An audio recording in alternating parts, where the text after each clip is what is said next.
In this video, we'll discuss the special form quote and the symbolic data type. So the quote special form just takes symbols as themselves. So for example, I can say quote plus, and that just returns the symbol plus itself, just the cross. It doesn't actually return the value associated with that symbol, right? If I ask what's the value of that symbol, then it tells me what's the value bound to this symbol. But if I ask for the quote of that symbol, it's just the symbol itself. Similarly, I can ask what is quote A, and that tells me it's just the symbol A, even though there is no variable called A stored whatsoever. So quote just means take this thing as a symbol. It's like saying don't evaluate what comes next, just take the thing that I typed. So symbols themselves are a new data type that is in Scheme. It represents the data type for the identifiers themselves. It's actually the data type that Scheme uses in its underlying implementation to represent these bindings.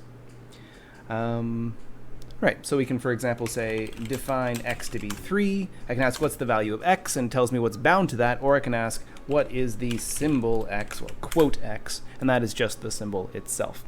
Now there's a handy shorthand, because typing quote all the time is a bit exhausting. So if we want, we can just say a single apostrophe and then plus, and it means the exact same thing. It actually gets pre-processed to this long form quote in the background, so just a quote, and then whatever symbol, and then the next symbol in the expression is taken as the symbol itself, the literal. So we can say quote A, and that gives us A. If I say quote A, for example, then it returns quote A. It takes exactly what I typed and returns it to me. It's worth pointing out that if I said quote 3, that is just 3, right? Literals are already just their symbols. That's why they're called literals. So we can actually do math with quote 3 and quote 1 as though they were integers. They're not some type of symbol. Quote 3 is just an integer. It's true of all literal values. Right, so I can ask, for example, just to prove that, there's a predicate symbol question mark that returns true if the thing passed in is a symbol. So if I say symbol quote plus, that's true. But if I ask that about the number 3 with a quote, that's false because that is a number. So why do we need symbols in our language? Well, there's 3 main reasons we'll go through in this video. First off is that symbols make very good keys or enum types. The second is that symbols are pretty convenient shorthand for making lists. We'll talk about that in a second. And the third is that the Scheme interpreter itself actually uses symbols to represent identifiers. So let's visit each of these reasons in turn, starting with the fact that symbols, they're much faster than, let's say, strings, for example, when it comes to doing comparison. And the reason for this is we can actually use EQ question mark, that is to say the identity comparison, when comparing symbols. The reason for this is that symbols are interned by default, which means that the value stored in some sort of lookup table so that there's only ever one distinct copy of a given symbol. What this means is if 2 symbols look exactly the same, then they're considered EQ. That is to say, if they look the same, they point to the same spot in memory. So for example, we can say something like define x to be the symbol hello, and define, let's say, y to be another hello completely independent of x, and then we can ask, are these 2 things the same? Remember, EQ question mark is doing identity comparison, asking if these 2 references are pointing to the same location in memory. And if I run this, we get, sure enough, they are the exact same symbol. Now, if we're considering strings, on the other hand, let's say we're trying to make some sort of dictionary where the keys are all strings. If we want to compare 2 strings, we have to use the equal question mark, or there's also a built-in string equals operation for specifically comparing strings. So let's just see that. We'll say string 1 is the string hello, lowercase, so they're the same. And we'll say string 2 is, we can't use the exact same. The thing about strings is they may or may not be interned. If we use 2 literal values, they will in fact typically be interned together, but we can generate a string that has the exact same characters by using string append and take all those characters as 2 parts, so hell and low together. So if I run this just real quick, S1 equals hello, S2 looks the exact same, but if we ask, are these 2 things equal, S1 and S2, with the EQ or the identity comparison, that comes back false. But if we use the longer form, the deep copy or the deep comparison operation, then they are considered the same. There's also, as I mentioned, a built-in string equals question mark, and that does effectively the same thing as the equal operation, just optimized for strings. So again, strings may or may not be interned, symbols are always interned. So they make good keys or enums if we're creating some sort of object or data structure like a dictionary. If we're using all of our keys as symbols, we're going to have a much faster lookup. The second reason for using symbols, and probably the most compelling of the reasons, is that it gives us a very convenient shorthand for expressing lists in our language. That is to say, for making list literals. So recall that the empty list looks like something like this, an apostrophe, and then 2 parentheses, which now that we know what a symbol data type is, might make a bit more sense, because this is saying take what comes after this quote as literal. So we have 2 empty parentheses, that is to say a list with no values inside it as literally expressed. But we can also do this for lists with values in it as well. We can say apostrophe 1, 2, 3, for example, and that gives us a list with 3 values in it. Actually, let's put this in the notes so it's saved. Let's create a list, define L to be apostrophe 1, 2, 3.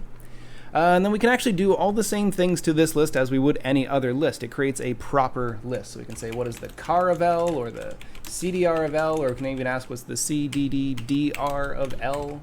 And let's run this. And we can see the car of L is 1, which makes sense. The first element is 1. The CDR is all the other elements. And we can see the CDDDR, so 3 CDRs, is the empty list, which is to say the list created through this special form quote is in fact a proper list that still ends with the null terminator. So we can still do all the same things we normally did with lists. Now we just have a convenient way of creating these shorthands. Beyond this, the symbol form also allows us to create lists that have symbols inside of them. So if I define 2 values here, define A to be 1 and define B to be 2, well, if I just said list AB, what do you expect the value would be? We've seen this before. List is not a special form, so it says evaluate the sub-expressions. So the values of these 2 variables are the things that they're bound to, namely the values 1 and 2. So if we run this, we're going to get a list with the 2 integers 1 and 2 inside of it. Right, that's this last line here. On the other hand, if we wanted to, we could create a list using this handy short form, quote AB, and run this, and see we get a list with the values A and B inside, or the symbols A and B inside of it. Okay, so if we ever needed to, we'll see why in the next section, we can create lists that have symbols in them as well. It's also worth mentioning at this point that creating a list using this quote special form isn't restricted to just flat lists. We can also create nested or multi-dimensional lists. So I can say define T to be quote 1, 2, 3, 4, 5, 6, 7, 8, something like that. As long as we match all the brackets, if we run this and ask what's the value of T, it's a proper tree, just like the way that we learned to use or to see them and to use them in the previous videos as well.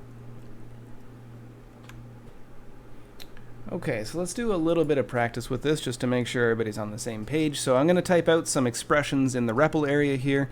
After I type the expression, but before I hit enter, I'll mention that I'm about to hit enter. Pause the video, see if you can't figure out what the value of that expression will be before you see what the actual value of that expression is. All right, so starting with list A quote B. So given the fact that we have A and B defined in the global scope here, where A is 1 and B is 2, if I say list A quote B, what is the value of this expression? All right, so let's run this. And we can see that list, again, is not a special form, so it'll evaluate all of its sub-expressions. A is just a regular variable, so we get the value of that variable was 1.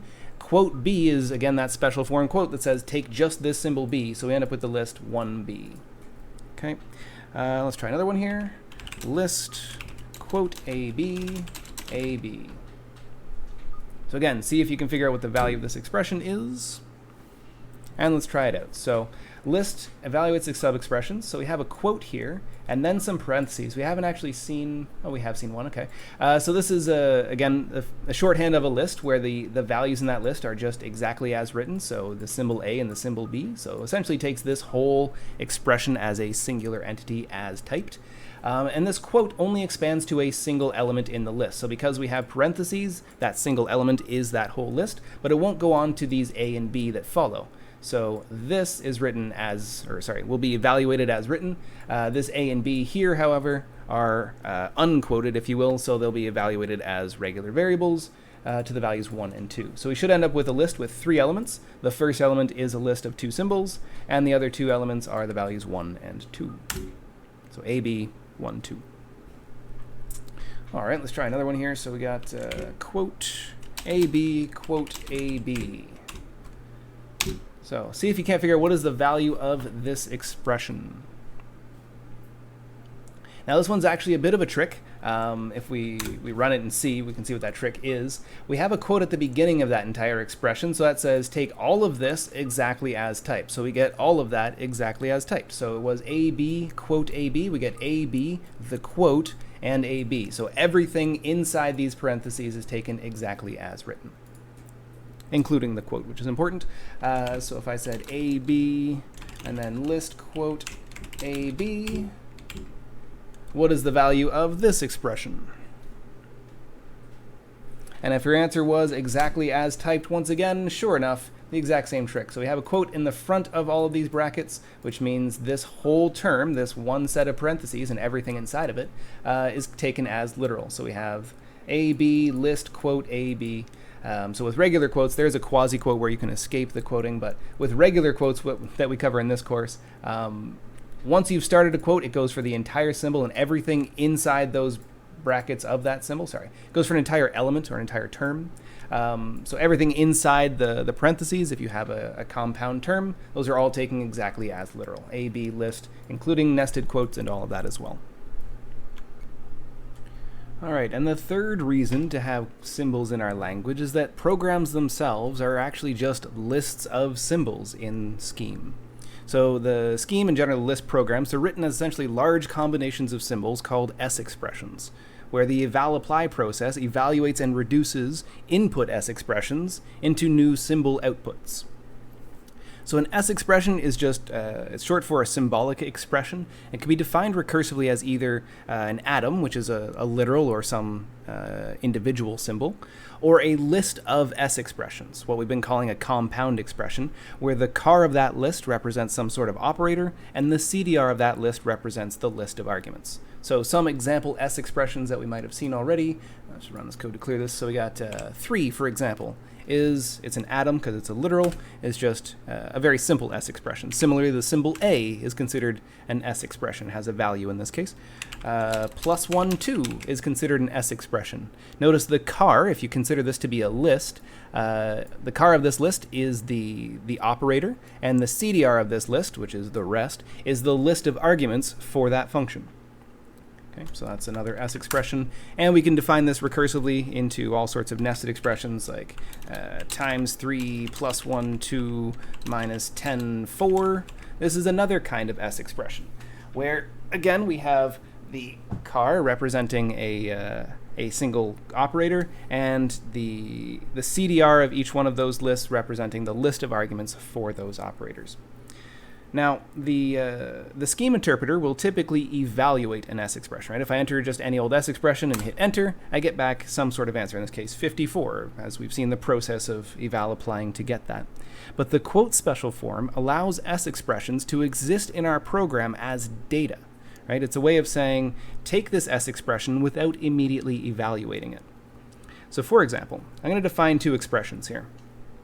One with a quote and one without. So let's start by defining expression 1 as a let expression that takes in 2 symbols here, x as 2 and y as 5. That's the definition part, and then we come down here to times 3 plus xy minus 10x. Okay, so there is expression 1, and then let's define expression 2 as something very similar. Actually, I'll take all of this and modify it. Paste. Make sure I got all the brackets right. That looks good. And instead of just taking it as a raw S expression, I'll put the special form quote around the whole thing. So I'll put an apostrophe in front of it. Now, what is the difference between these 2 expressions? We can ask, what is the value of expression 1? We can see it's just the value of the result of all that math. Took these symbols with their bindings, substituted them to the body expression here, reduced all of that down using some math, and we got 168. Okay. Expression 2, on the other hand, we can see none of that happened. It's just the symbols exactly as typed. What this means is the S expression is just data in our program, so we can develop and manipulate them the same way we would with any other, let's say, list in our program. So the code becomes itself a data type within our program. So recall the eval apply process, where the eval is just a function that evaluates some expression, and apply is a function that applies a procedure to its arguments. And then we've seen how those processes, or those two functions, work in a sort of intermingled recursion in order to create all of the evaluation as we know it. But eval and apply are actually just built-in procedures in Scheme that we can access the same way we would any other built-in procedure. Now, it's kind of rare to need, but it's useful, or at the very least interesting, to know that these things exist. So let's start with the apply procedure, because it ends up being a little bit easier. So apply, again, is just a built-in procedure. It's not even a special form. You just say apply, and it's the procedure representing apply. And if we want, we can use that to take some procedure, like the thing represented by the plus symbol, and apply it to a list of values, like let's say the values 1, 2, and 3. And what that does is exactly the same thing as if we had said plus 1, 2, just it goes through in the in sort of separate structure, where we have the operator, or the symbol for the operator, represented independently from the list of its arguments. This can be useful if, for example, this list of arguments comes from a different part of your program, if it's generated dynamically, and we know that we need to apply some operator to it, rather than trying to figure out how to get it all into one space, or to restructure that underlying process to accept a list as argument. We can use apply to sort of unravel that list layer from our inputs. All right, so that's the apply operation. Again, we just take some sort of function and apply it to a list of 0 or more arguments.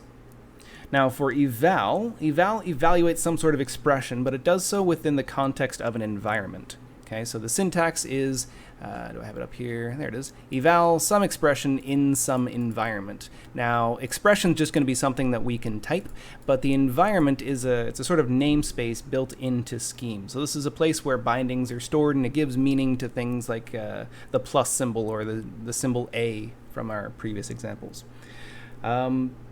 There's a few different ways you can get an environment out of Scheme. There's access to a few of the different environments. The simplest of them all, though, is, it's actually written right in here in the notes, is to use the function interaction environment. This is actually just an accessor for that's built into Scheme. That will return the global environment, or the user environment, if you will. So it's the sort of top-level global environment. This is a mutable binding, so you can, if you want, add additional bindings, or sorry, a mutable namespace. So if you want, you can add additional bindings to it dynamically, but we won't get into that today.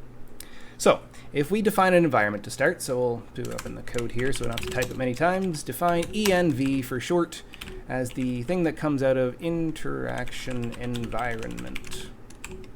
Okay, there's other ways you can get environments, like asking for Scheme report environment 5, which gives you the sort of primitive environment, if you will. But this, again, is the simplest. And if we look at what comes out of this function, if we ask what is env, it's just the global namespace. And again, it gives you a sort of pretty printed, obfuscated view of the whole situation. But again, this represents all of the bindings that exist in the global namespace. So things like A and B that we've defined up here, and L, and expression 1, expression 2. All right. So if we want, we can now use eval to evaluate things. So I can say something like eval some sort of S expression, so we'll say plus 1, 2 inside some environment. And if we run this, we get the value 3. So what this does is, so remember the quote says take these symbols exactly as they're written, so we're passing into eval this list of symbols unevaluated, and it will take all of that information and combine it. And we've seen the process for how eval does that. It has to evaluate all the sub-expressions, so it has to determine what is the meaning of this plus, what is the meaning of the literals 1 and 2, which are self-evaluating, and then it calls apply to finally bring those things together, to apply the plus operation to its list of arguments. All right, so it uses apply automatically when it's needed, but it's still accessible as eval in the global space. Now we have this expression 2, which is just this let expression, all the symbols. Now we've seen this whole thing evaluates down to, I think it was 168, but if we ask for what's the value of expression 2, it is still the unevaluated symbols. So if we want to manually evaluate those, we can say eval exp2 in our global environment. In this case, it doesn't matter because we're not using any free variables here. We're just using the variables bound. So the actual environment is irrelevant, but you still have to have one there. All right, so eval exp2 inside some environment, and then it gives us back the actual answer to that. We can, if we want, also create new bindings. So I can say like, eval this list of symbols. So define x3 in some environment. And then I can ask, what's the value of x? And we can see we've created a new binding for x within the global environment. Before x was called hello, we've destroyed that binding and created a new one just because I'm too lazy to think of another name. But the same truth applies here. We called eval to evaluate this s expression, this list of symbols, and eval does exactly what we would expect the regular repl to do if we had typed all that information like so.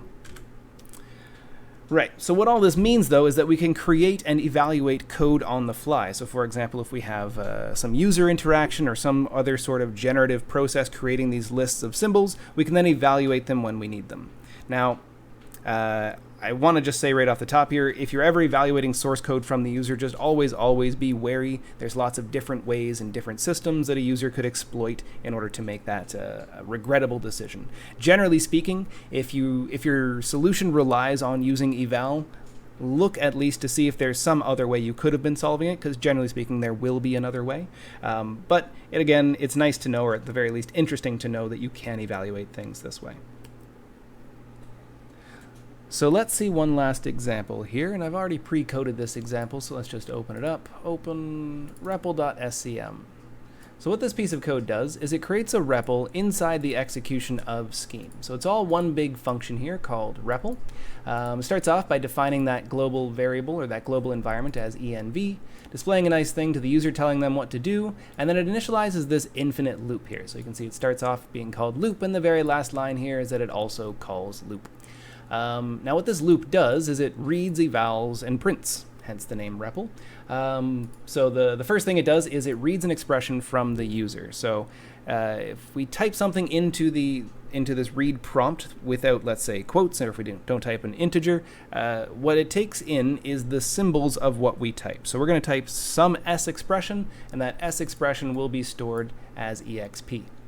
Then prints out some stuff to the user just to format things, keep it nicely, so we can see what was typed in, for example. Determines should we stop the whole thing, if so it'll end, otherwise it calls the eval function that we just learned with that global environment and the expression that the user just typed. So it's going to figure out what is the value of the thing that was typed, display that. So remember, display is not a special form, so it needs to evaluate this sub-expression, which is a call to eval. That's going to give us back, let's say, the number that represents the answer to whatever math expression we typed in. New line, and then repeat. So it goes back up, gets the next expression, and goes through the whole process again. So let's try this out. We run our code, we type in repl, and now we're sitting here at this read line. So if I type in, let's just say, a string, so quote hello, for example, this still represents a valid s expression because it's a primitive value. So the value of primitive values are just themselves, so the result is still hello. But if I type in some sort of s expression, like a compound expression that is, like +1, 2 times 3, 4, it's going to do the exact same sequence of steps. So it takes in that expression as just the literal symbols it is. So notice when we display expression, it displays out exactly what was typed, the symbol for symbol match. Then it goes through and says, did you type stop? We didn't in this case, so it comes down to this begin where it displays the label result. Oops, this label result.